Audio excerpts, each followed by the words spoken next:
हाय, दंडवत प्रणाम सगळ्यांना. सकाळची सुरुवात अशी काहीतरी झाली होती. काय होतं जेव्हा मी घरी इडली वगैरे बनवते ना, तर नारळ वगैरे सोलावा लागतो आणि काही वेळा काय होतं देवाला म्हणजे विड्यासाठी ठेवायला नारळ आणते ना, तर तोच नारळ आम्ही वापरतो. त्यामुळे सोलून नाही आणत. तसाच आणलेला असतो. नारळ वगैरे सोलून घेतला आणि सर्वज्ञसुद्धा झोपेतून उठली होती. मग माझी बाकीची कामं जी असतात ना, ती बऱ्यापैकी सगळी आवरली होती. मग मी देवपूजा करून घेतली आणि सुट्टीचा दिवस असला ना, की म्हणजे सगळे झोपलेले असतात, पण मला लवकर उठावं लागतं. कारण सुट्टी दिवशी ना, आमच्याकडे वेगळा काहीतरी नाश्ता असतो. म्हणजे जो रेग्युलर असतो, तो अजिबात नाही. 2 दिवस सुट्टी असते, तर 2 दिवस नाश्तासुद्धा वेगळा असतो. नवीन काहीतरी बनवतो. आता मी इथं तुम्हाला नारळ फोडण्याची एक ट्रिक सांगते. अ, जो आपला खलबत्त्यातला गुंडा असतो ना, तर त्याच्याने सगळीकडं अगदी हलकंसं मारलं ना, तर नारळ सगळीकडं पटकन फुटतो आणि जे खोबरं आहे ना, तर ते पटकन बाजूला होतं. म्हणजे जास्त वेळ लागत नाही किंवा दगड शोधा, किचन कट्ट्यावर आपटा, असं करायची अजिबात गरज लागत नाही. तर मग नारळ वगैरे फोडून घेतला, चहा घेतला पहिल्यांदा, कारण इडली व्हायला अजून वेळ लागणार होता मला म्हणून. तर सांबार झालं होतं माझं, चटणी झाली होती. मग मी लगेच इडलीचा कुकरसुद्धा लावून घेतला आणि माझे बाळ वाट बघत बसले, की कधी आई मला खाऊ देते. कारण तिला प्रचंड भूक लागलेली होती. तर मग इडलीचं एक भांडं झालं होतं आणि मग मी लगेचच ताटं वाढायला घेतली. आता एका भांड्यामध्ये जवळ-जवळ 20 इडल्या होतात. मोठं भांडं आहे माझं आणि त्याच्यानंतर मग मी ताटं वाढून दिली आणि म्हटलं दुसरं भांडं मग मी नंतर लावून घेईल. कारण सुट्टी होती आणि आम्हाला सुद्धा बाहेर जायचं होतं. मुलींना सुद्धा भूक लागलेली. तर मग मी सगळ्यांना एकसाथ ताटं वाढून दिली आणि मग मी जे दुसरं इडलीचं भांडं आहे ते लावायला घेतलं. आता तुम्ही म्हणाल मुली, तर हो, माझ्या शिवण्या सर्वज्ञसुद्धा जे आम्ही नाश्ता करतो सेम तेच खातात. शिवण्या तर मोठी आहे ती तर खातेच. सर्वज्ञसुद्धा सेम नाश्ता खाते. मग ते काही असो, तिखटसुद्धा ती खूप छान आवडीने खाते. आता नाश्ता झाला आणि लगेचच मी भांडी वगैरे सुद्धा घासून घेतली. आणि इडली केल्यानंतर भांडी किती पडतात हे तुम्हाला तर बऱ्याच जणांना माहीत असेल. ती तसंच ठेवली तर परत कंटाळा येतो म्हणून मी लगेचच भांडी वगैरे घासून तिच्या साफ करून घेतलं. मुलींचं आवरलं, माझं सुद्धा आवरलं आणि आम्ही बाहेर जाण्यासाठी निघालो. आता खरं तर ऊन पडलं होतं. पण प्रत्येक सॅटर्डे संडेला असंच होतं, की म्हणजे काहीतरी वेगळा नाश्ता. मग सकाळी घरातली कामं आवरेपर्यंत ऊन होतं आणि मग ऊन झालं म्हणून आम्ही घराच्या बाहेर पडत नाही. आणि मग 4-5 वाजता जायचं म्हणलं, की सर्वज्ञ झोपलेली असते. म्हणजे नेहमी असंच होतं म्हणून तो प्लॅन आमचा कॅन्सल होतो. पण म्हटलं आज नको ऊन आहे ना, तर असू दे जाऊया आपण. म्हणून आम्ही सगळं पॅक वगैरे करून निघालो कारण 12 वाजले होते आणि आम्ही आलो होतो स्नेक पार्कला. तर तुम्ही बघू शकता इथं किती ऊन आहे. बाबांनी छान गाडी पार्क केली आणि एवढी प्रचंड गर्दी आहे ना इथं. तुम्ही बघा आता व्हिडिओमध्ये. म्हणजे एकतर सुट्ट्या लागल्यात शाळांना आता 15 दिवसाच्या सुट्ट्या आणि मुलांच्या एक्झाम वगैरे झाल्यात. त्यामुळं आणि इथं जे जर जास्त लोकं बघितली ना, तर मेमोडियन लोकं जे असतात, म्हणजे मुसलमान ते सगळ्यात जास्त लोकं होते. कारण त्यांचं रमजान वगैरे संपलं होतं, त्याच्यामुळे ते सुद्धा बऱ्यापैकी लोकं बाहेर पडले होते. जिकडे बघेल तिकडे तेच लोकं दिसत होते स्नेक पार्कमध्ये. तिकीट वगैरे काढलं आणि आम्ही आतमध्ये आलो. तर पहिल्यांदा आले-आले इथं मंकीचा जो सेक्शन आहे तो आहे. मंकी बघितली, त्याच्यानंतर स्नेक बघायला आलो आणि इथं बघा किती स्नेक आहेत. म्हणजे सर्वज्ञाला लास्ट टाईम आणलं होतं आम्ही इथं. पण ती खूपच लहान होती तेव्हा तिला काही एवढ्या गोष्टी अजून समजत नव्हत्या. पण आता तिला बऱ्यापैकी समजत होतं आणि शिवण्याला तर घेऊन बऱ्याच वेळा आलो होतो. तर आम्ही सगळे एक-एक करून प्राणी बघत होतो आणि इतकी गर्दी होती बघा इथं. आणि अशा गर्दीमध्ये आणि उन्हामध्ये जर लहान मुलांना घेऊन फिरायचं म्हणलं ना, खरंच खूप मोठा टास्क असतोय. आणि यांचं म्हणणं होतं, की आम्हाला सोड, आमचं आम्हाला चालू दे. मग कासव वगैरे होते. पण लास्ट टाईम गेलो होतो तेव्हा खूप सारे प्राणी होते. पण आता यावेळेस काही कमी होते. कासव वगैरे 1-2 प्रकारचेच होते, जास्त नव्हते. आणि लहान मुलं म्हणा, वयस्कर माणसं सगळीच होती आणि अजगर बघा किती मोठा आहे. म्हणजे त्याचं वय झालंय, तो आता म्हातारा झालाय, असं जास्त जागेवरून हालत नाही. पण खूप मोठं आहे, खूप भयंकर. आणि वेगवेगळ्या प्रकारचे साप सुद्धा इथं खूप आहेत बघायला. आता जो स्नेक पार्क आहे ना, तिथं सगळे असे साप, अजगर असेच बघायला मिळतील तुम्हाला कासव. आणि मग जे जंगली प्राणी आहेत त्याच्यासाठी पुढे गेल्यानंतर मी तुम्हाला ते दाखवेनच. तर हे बघा कसे साप आहेत. ते पूर्ण जाळी वगैरे लावून त्यांनी पॅक केलेलं असतं आपण बघू शकतो. पण बघितल्यावर सुद्धा भीती वाटते. इतके स्नेक असतात, सगळे मस्त फिरत असतात. आणि एका-एका सेक्शनला खूप सारे असतात. म्हणजे ते वेगवेगळ्या जातीचे, विषारी, बिनविषारी, अ, जे मांडूळ असतात, वेगवेगळे साप असतात. ते वेगवेगळा सेक्शन असतो त्यांचा. सगळे एकत्र नसतात. आता कासव बघायला गेले तर त्यांचे सुद्धा जे ज्या प्रकारचे आहेत तसे वेगवेगळ्या प्रकारचे त्यांचे सेक्शन असतात आणि तिथे त्यांना ठेवलेलं असतं. मग त्यांचं खाऊ, पाणी सगळी व्यवस्था असते तिथं आणि पूर्ण झाड आहेत. त्याच्यामुळे उन्हाचं जरी फिरायचं म्हटलं ना, तर एवढं काही वाटत नाही तिथं. हा आहे गिरगिट आणि खूप मोठा आहे हा. इथं 2 होते, एक छोटा आणि एक मोठा. तर त्याच्यानंतर इथं आलोय आम्ही मगरमच्छ बघायला. बघा किती मोठी मगर आहे आणि ती सुद्धा पूर्ण म्हातारी झाली आता, म्हणजे जास्त काही हालत वगैरे नव्हती, पण भरपूर मोठी होती ती. आणि काय होतं, आता आम्ही आलोय उन्हाचं, त्याच्यामुळे जे प्राणी आहेत ना, तर त्यांना खायला टाकतात 11-12च्या दरम्यान. आणि मग त्याच्यानंतर काय होतं, ते खाल्लं ना की उन्हामुळेच पाणी पितात आणि ते लांब सावलीला जाऊन झोपतात. मग ते नंतर 4-5 वाजताच कधी त्यांचा खायचा प्यायचा टायमिंग होला तेव्हा ते उठून येतात. उन्हाचं सगळे प्राणी झोपलेले असतात. कारण आता उन्हाळा आहे ना, उन्हाळ्यामध्ये माणूसच फक्त झोपत नाही, फक्त काम आणि काम करतो. प्राणी मात्र निवांत झोपलेले असतात. आता इथं जी माणसं बसलेली दिसतात ते इलेक्ट्रिक गाडीसाठी बसलेले, कारण इथं गाडीची सुद्धा सोय आहे, की जी पूर्ण पार्क जो आहे ना ते फिरवून आणतात. ज्यांच्याकडे लहान मुलं असतील किंवा वयस्कर आजी आजोबा असतील तर त्यांच्यासाठी हा बेस्ट ऑप्शन आहे.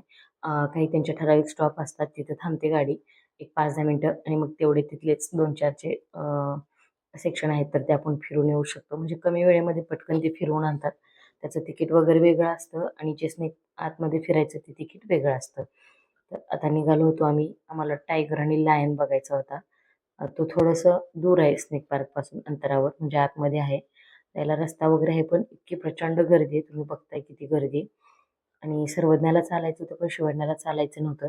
आता आलो होतो बिबट्या बघायला. इतकी गर्दी होती, पण बिबट्या लांब तिकडं कोपऱ्यात झाडाखाली झोपलेला होता. आता मी इथे तुम्हाला कॅमेरा झूम करून म्हणजे दाखवायचा प्रयत्न केलाय, पण दिसतोय का नाही बघा. खूप आतमध्ये फक्त त्याचं डोकंच दिसत होतं. हे बघा इथून. कारण त्यांना अशा छोट्या-छोट्या गुहा वगैरे बनवलेल्या असतात, त्याच्यामुळे ते तिकडं झोपला होता. म्हटलं चला आता तो काही उठून येणार नाही. माणसं वगैरे ओरडत होते, की ओरडल्यानंतर येईल म्हणून. दुसरा सुद्धा होता, तो सुद्धा दुसऱ्या कोपऱ्यात झोपलेला. म्हटलं आता फिरण्यात काही अर्थ नाहीये, कारण प्राणी सगळे झोपलेले असतात. म्हणून एका झाडाखाली आम्ही थांबलो आणि मुलींसाठी मी खायला वगैरे घेऊन आले होते घरनं. म्हटलं नाही जरी प्राणी बघायला भेटले, तर आपण झाडाखाली थोडासा टाईम स्पेंड करूया. तिथंच खाऊ पिऊ मस्त मज्जा करू आणि मग परत घरी येऊया. अशा हिशोबाने आम्ही गेलो होतो. पण म्हणजे आपण जसा विचार करतो तसेच म्हणजे मी जसा विचार करून गेलते तसेच बाकीचे लोक सुद्धा विचार करून आलेले होते. कारण प्रत्येक झाडाखाली मस्त अंथरूण टाकून डबे घेऊन लोक जेवण वगैरे घेऊन आले होते. आणि आज ना सगळीकडे जिकडे बघेल तिकडे तेच होतं जे आम्ही केलंय. मस्त झाडाखाली निवांत बसून खाणं पिणं जेवण एन्जॉय झोप सगळं चालू होतं. आणि खूप लोक होते, खूप गर्दी तर प्रचंड होती. ग्रेप्स वगैरे आणले होते. आता हे कॅरी बॅग त्यांनी गेटवर आम्हाला काढायला लावली म्हणून मी पेपरच्या पिशवीमध्ये घेतलं. आणि या त्या गाड्या आहेत बघा, या गाड्यामध्ये बसून ते फिरवतात. नंतर काही जास्त पुढे गेलो नाही आम्ही. तिथूनच माघारी फिरलो. आणि जाताना काही हा अस्वल दिसला नव्हता भालू. पण आता येते वेळी दिसला म्हणून म्हटलं बघावं. आणि मुलींना सुद्धा दाखवला. तो तर लांब होता पण झूम करून कॅप्चर केलेला. खूप मोठा एरिया असतो त्यांना फिरण्यासाठी वगैरे. तर त्याच्यानंतर आता आम्ही निघालो होतो बाहेर. गेटपर्यंत आलो. जास्त लांब हत्ती वगैरे आहे पण तिकडे गेलो नाही. ऊन खूप पडलेलं असतं आणि उन्हामुळे प्राणी बघायला सुद्धा मिळत नाहीत. उगीच हेलपाटा होतो. आता जाताना मगाशी आम्ही इतकी गर्दी नव्हती. पण आता येताना बघा ही पूर्ण जी लोकं दिसतायत ते आत जाणार आहेत. आणि जे गेट आहे ना त्याच्या बाहेर अगदी रस्त्यापर्यंत लाईन लागली होती. इतकी प्रचंड गर्दी होती. 3 3:15 वाजता. आता कात्रज स्नेक पार्कला आलोय आणि कात्रज डेअरीची आईस्क्रीम खाल्ली नाही असं तर अजिबात होणार नाही. कारण आम्ही तिघी सुद्धा म्हणजे आम्हाला तिघींना पण आईस्क्रीम इतकी जास्त आवडते ना. मग आम्ही मँगो आणि व्हॅनिलाची सॉफ्टी घेतली होती तिघींनी. आणि सर्वजण सुद्धा खूप आवडीने खाते आणि खरंच त्यांची क्वालिटी आहे बरं का. आईस्क्रीम एक नंबर असते. आम्ही छान आईस्क्रीम खाल्ली आणि मग घरी निघालो. आता यांचं झाल्याशिवाय तर काही जाता येत नाही. आणि गाडीवर म्हणजे आईस्क्रीम आता उन्हाचं खाणं काही शक्य नाहीये. कारण गाडीवर वितळते मग ह्यांच्यासाठी थांबावं लागतं. आणि यांचं असं खेळत मिळत चालू असतं. त्याच्यानंतर घरी आलो आणि येता येता सर्वज्ञ गाडीवरच झोपली होती. कारण तिचा झोपीचा टायमिंग निघून गेला होता आणि गाडीवरून उतरले की कशी उठून बघते बघा टुकूटुकू. पण तिची झोप मोड झाली होती. आणि शिवण्या सुद्धा खूप दमली होती, तिला पण झोप आलेली. पण आता घरी गेल्यानंतर या अजिबात झोपणार नाहीत. आता खेळणार दोघी पण. गाडीवर गार वारं लागतं त्यामुळे तेवढ्याच झोपल्या होत्या त्या. आणि खूप दमल्या होत्या चालून चालून दोघी पण. मग घरी दादा होते त्यांच्यासाठी सुद्धा आम्ही मसाला ताक आणि मसाला दूध आणलं होतं. कात्रज डेअरीचं खरंच खूप छान लागतं बरं का. आता उन्हातून आल्यामुळे थोडंसं ते नॉर्मल होतं म्हणून फ्रीजला ठेवलं थंड करण्यासाठी. आता सकाळी नाश्ता करून गेलो होतो आणि तिथं थोडंफार खाल्लेलं. घरी आल्यानंतर कलिंगड वगैरे कापून खाल्लं. थोडा वेळ झोपलो. त्याच्यानंतर आम्ही चहा वगैरे केला. मस्त चहा पाव चहा ब्रेड खाऊन घेतला सगळ्यांनी. कारण आता दिवस मावळायला आला होता आणि काही म्हणजे जेवण वगैरे करायचं काही टायमिंग नव्हतं. मग संध्याकाळच्या वेळी छान अशा खेळत होत्या. मी मस्त भाजी भाकरी बनवली. कारण संध्याकाळी आम्ही भाकरीच खातो म्हणजे भाजी वगैरे नाही खात. आणि भाकरीसुद्धा माझ्या छान मस्त अशा टम्म फुगतात बरं का. मस्त अशी शेवग्याच्या शेंगाची आमटी बनवली होती. सोबत काकडी, कलिंगड, खरबूज. आता उन्हाळा आहे म्हटल्यानंतर त्या गोष्टी तर असणारच. आणि आमच्याकडे संध्याकाळी अशी आमटी असते. म्हणजे कशाची का असेना पण आमटी असते. तर जेवण वगैरे छान करून घेतलं. बेबीचा बर्थडे बनव. बेबी बेबी बाबूचा बर्थडे बनव. बाबूचा बर्थडे बनव. सांग. तो का नाही काढायचा तसा. चॉकलेट फ्लेवरचं केक सांग. Chocolate flavour.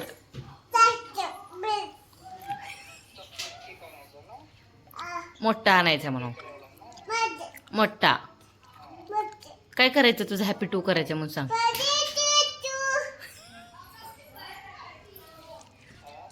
बर्थडे टू आहे म्हणून सांग.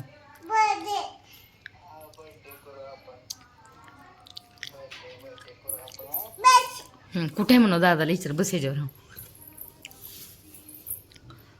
अक्षय काय म्हणतोय सांग जरा ओंकार दादाला.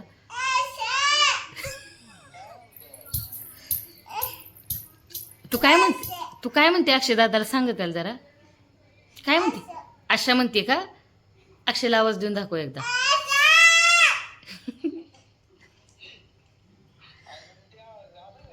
अक्षय म्हणायला शिकली ते आता.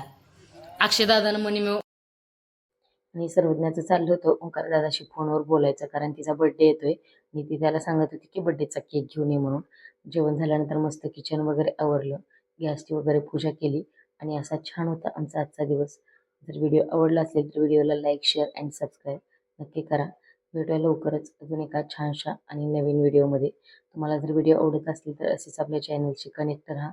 सगळ्यांना दंडवत प्रणाम.